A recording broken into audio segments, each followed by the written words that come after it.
Hi everyone, my name is Lori Monaco, and this is my presentation based on the paper I wrote about the opioid crisis in West Virginia. So first and foremost, I did want to start with some reasons why I chose this topic and a little bit of an overview on the crisis in West Virginia. So they do have one of the highest death rates in the United States due to drug overdose, and the CDC has found between 1999 and 2014, drug overdoses have tripled across the United States. Mortality has continued to rise over the last 10 years, and they currently have cases brought up against the Joint Commission and pharmaceutical companies for their involvement in the opioid crisis. And I was really interested to see what West Virginia is doing to prevent additional mortalities and addiction. And they do have programs, legislation, and some assistance from the CDC, which I'll present a little bit later in the presentation. So some of the background and contributing factors to the crisis in West Virginia. The first was the influx of prescription opioid pills to two small towns in West Virginia. So in Kermit, they received over 9 million pills over 2 years with a population of less than 400 residents. And in Williamson, they received over 20.8 million pills over 10 years between two pharmacies that were only blocks apart. So with little over 3,000 residents, this equates to 6,500 pills per person. The second factor is the addition of pain as a fifth vital sign by the Joint Commission back in 2001 when they partnered with Purdue Pharma in setting new pain management standards. And Purdue Pharma is the creator of OxyContin, and they provided misleading advertisements about opioids, minimizing the addictive properties. And these new pain management standards did suggest that all pain should be controlled. So because of these contributing factors, West Virginia does have cases against two pharmaceutical companies and the Joint Commission because they believe that these two factors have added to the opioid crisis in the state. So the current growth or the mortality rates due to drug overdose in West Virginia, back in 2010, there were 28.9 per 100,000 people of the population. In 2015, that jumped to 41.4 per 100,000 or 725 residents. And in 2016, it jumped again to 52 per 100,000 of the population or 884 residents. And the CDC considered this statistically significant as an increase of 25.3% between 2015 and 2016. So some of the options and plans that West Virginia has in place to combat the crisis is the West Virginia Department of Health and Human Services has a proposed opioid response plan, and this looks to reduce inappropriate prescriptions, increase and expand access to substance abuse programs, and support systems for families and recovery. Then there's the Senate Bill 273, also known as the Opioid Reduction Act, and this requires providers to refer or provide non-opioid prescriptions before providing opioids. It also requires they have adequate documentation for the treatment plan and reasons for prescribing an opioid. It also limits initial opioid prescriptions to 7 days or to 4 days from an emergency room or urgent care center, and it allows patients the right to refuse treatment with an opioid by signing a voluntary form that would be kept in their medical record. And the CDC has gotten involved in prevention for states, and this looks to expand prescription drug monitoring programs or PDMPs and utilize them for data collection.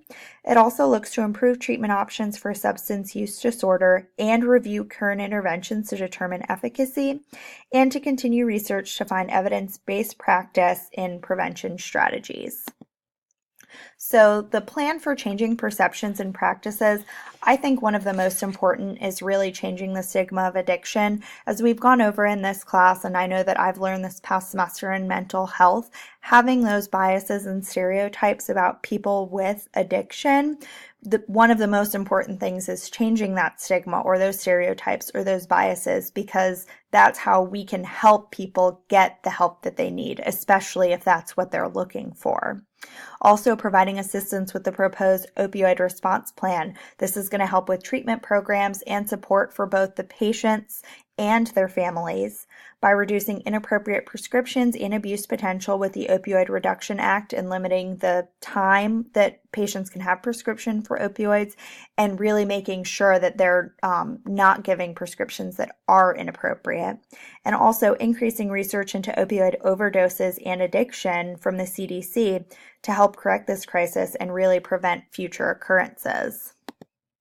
So in conclusion, just a few of the points that I've gone over. I discussed how the influx of opioid prescription pills and the addition of pain as the fifth vital sign are considered main contributors to the opioid crisis in West Virginia.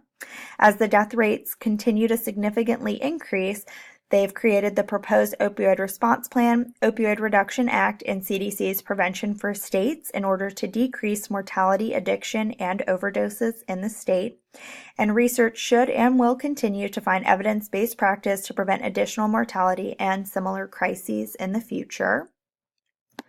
So now I have a little short video, and I actually picked this one because I feel that it shows how the influx of prescription opioid pills into Williamson, West Virginia, really affected the patient population in that area and how they're working to recover from their addiction and fight the opioid crisis.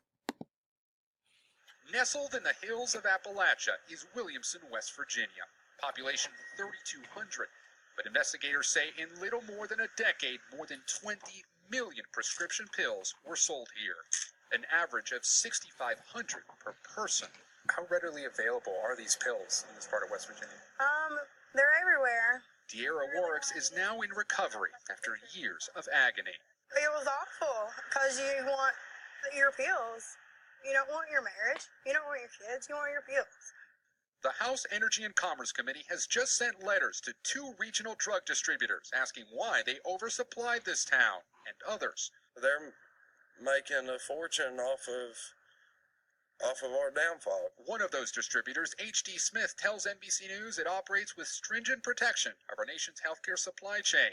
The other, Miami Lucan, says we are working very closely with the committee to address their questions. It sends these towns into a death spiral. Mark Troy is an attorney who has several pending lawsuits against drug distributors. Who's to blame here? Is it the drug manufacturers? Is it the pharmacies? Or is it the doctors?